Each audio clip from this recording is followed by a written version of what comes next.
Onorevole Iacolino, momento di auguri ma anche di bilanci e di prospettive future. Quali per l'onorevole Iacolino?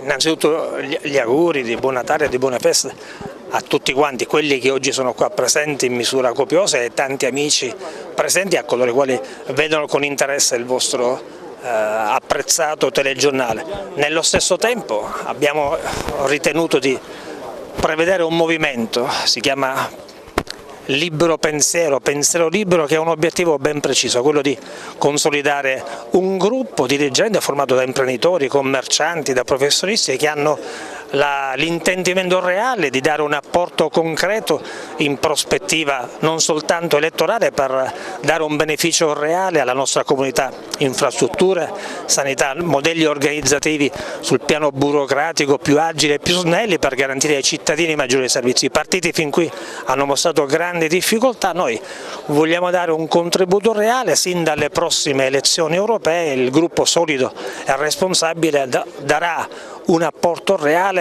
sin dalle prossime competizioni elettorali. In questa splendida Sicilia che ha bisogno di servizi, noi siamo dentro una realtà che vogliamo concretamente migliorare con intelligenza e progetti concreti. Ci sarà un suo coinvolgimento diretto alle prossime elezioni europee? Al momento ritengo di no. Tuttavia faremo il possibile per individuare un progetto politico nel quale far confluire le nostre energie, le nostre risorse che sono presenti oltre la provincia di Agrigento, naturalmente partendo dalla nostra città capoluogo. La presenza di consiglieri comunali, di assessori, di sindaci, di amministratori è la prova concreta di una realtà in movimento, libera, consapevole, che vuole dare un contributo serio ed energie realmente indirizzate a migliorare soprattutto i servizi reali nei confronti della nostra città. Dove si colloca? Chiaramente si colloca al centro.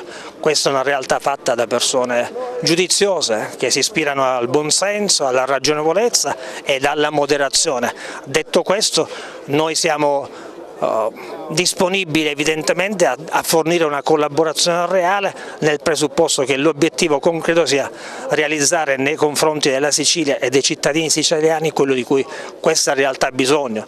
Siamo contenti che il governo regionale stia andando avanti sul piano rifiuti, sulla realtà ospedaliera. Di contro registriamo una difficoltà reale di un governo nazionale anche rispetto ai rapporti con l'Unione Europea. Ecco, i cittadini hanno mostrato un disagio, noi dobbiamo raccogliere questo disagio e fare in modo che le istanze del territorio possano essere raccolte, fatte proprie dal movimento e portate avanti attraverso il progetto politico che riterremo migliore.